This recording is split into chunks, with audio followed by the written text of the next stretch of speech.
Good evening, what's going on? What's the word? Chapter 1158 is out and popping. Stocks have been going up, stocks have been going down, etc., etc. If you're not caught up with chapter 1158, bro, keep it pushing, my guy. We got spoilers in here. Now let's get right into it. The Roger Pirates just received word that Shaki opened up her own bar on Pirate Island right after leaving the Kuja Pirates. And you can look at Roger, bro. He's sick already, man. He's sick. Stomach turning, face crunched up. She's on op territory, thriving, flourishing. He can't stand it. Just looking at the water, just damn. Gobbin then asks Rayleigh about a secret conversation that he had between him and Roger. He tells Gobbin that it's nothing, but we're not Gobbin. You and us, we're the readers. Whatever Rayleigh and Roger were talking about was definitely related to the last time they fought the Kuja Pirates. Roger says Shaki seemed that she was struggling with some type of sickness, considering that she's from Amazon Lily and former Kuja Empress. Ooh. Shaki might have caught a case of the love bugs. But the thing is, Roger thinks it's for him. Rayleigh really knows what's going on, but I know for a fact he doesn't have the heart to tell Roger what's really going on. That's not gonna stop Roger. To Pirate Island we go. And while y'all are out here trying to undermine Roger, since we got this fire-ass Rox backstory, I'm talking about Fraudy Roger and all this other shit, he's the only motherfucker that can casually go to Rox's island, bro. That, as well as the fact that the entirety of One Piece is based off of Goldie Roger's accomplishment. We're gonna take the story back real quick 40 years to the Holy Land.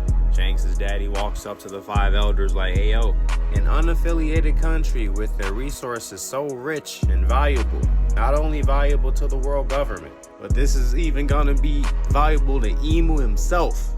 Not to mention another unknown random discovery that's way beyond anything that Fergarling could ever imagine.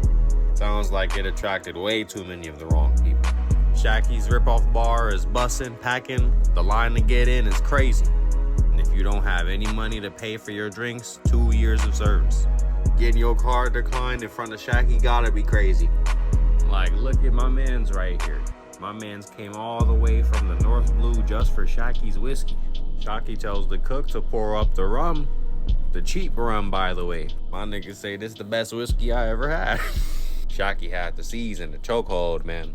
Rox doesn't have that same level of affection in his eyes for Shaki like he used to when she first got here. And she's taking notice. And she's doing this knowing she fucking with my man's Rayleigh. Rox D. Zebek is a family man. He got himself a wife and child. And then out of nowhere, Roger and gang casually walks into the bar. Roger and Rox immediately bump heads like, bro, this is my island. Roger's like, hey, bro, Shaki got a rule, no fighting between customers. You trying to honor that, John, or what? Like, what's up? But wasn't it like a crazy line outside, though? Roger folded everybody in the line just to get in. My nigga Roger say, what line? Nigga, it's time to have fun. Shaki asked about Rayleigh. Roger says he stayed on the ship. He even told him to come in. Or maybe, what if Rayleigh just that nice of a guy? And he was like, you know what? I'm gonna let Roger have it. Before they can continue the conversation, Gloriosa interrupts. But again, Roger is like, ugh. Roger declines Gloriosa's request to get on the ship. Meanwhile, he's like, well, Shaki can definitely join. Whatever Shaki's on, I'm on. Shaki's like, whole time, I wouldn't even mind that. I get to see Rayleigh every day. But Roger doesn't know.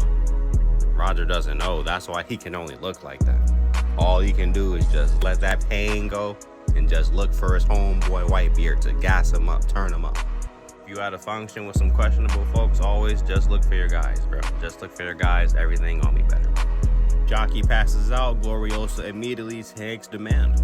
While we take care of Shaki, bring out Bink's booze. They had bottles of that shit back in the day. Bottles. But no, man, I can tell, like, all bullshit aside, these two, man, Roger and Rox, they got serious beef.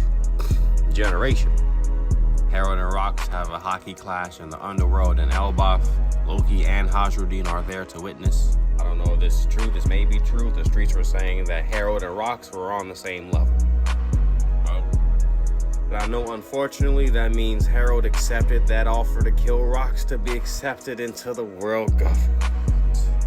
I'm not gonna lie, bro. My King Harold stocks went down a little bit after this. I'm a little disappointed in the dog. And I am definitely fully Team Rox on this one. World government was never have giants in them boys unless it was for military reasons. Not to mention he's gonna backdoor someone that considered him a friend just to achieve his goal? For some government acceptance? Rox continues to hit King Harold with none but that factual knowledge. In the eyes of the world government, you are a military force, and if you won't be used for the military, we'll just have you around to keep for ourselves type shit. No pride, no will, no heart in them.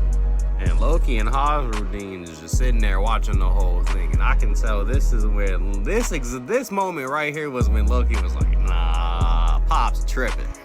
But let's look at it from King Harold's perspective. Giants would have been accepted into society sooner if it wasn't for their violent history, which is what King Harold's goal is at the end of the day. Does not mean sacrificing Rox for that is okay. During King Harold's expedition, meeting humans, different nations, all that, some of these nations have giant PTSD. And then King Harold loses me completely. He says, in the end, no matter how foolish the celestial dragons are, they're the only ones who can allow Elbaf into the world. And I could tell Rox heard that shit and just lost it. He tries using his status as king to protecting the nation of Elbaf for betrayal. I understand Rox was a bad guy and all that, but this man was around your family, your kids. Even if Rox may have not fully considered him a friend, it's not like he really considered him an enemy either, you know what I'm saying? So yeah, King Harold's stock just went down for me, bro. I'm not gonna lie, that's nasty work. And the Holy Knights and the world government and Emu is in Elbaf right now. Shit ain't even get him nowhere. Come on, bro. And then in God Valley, we have two beautiful baby twin brothers by the name of Shanks and Shamrock. Thank y'all for rocking with me. I'll see y'all next week.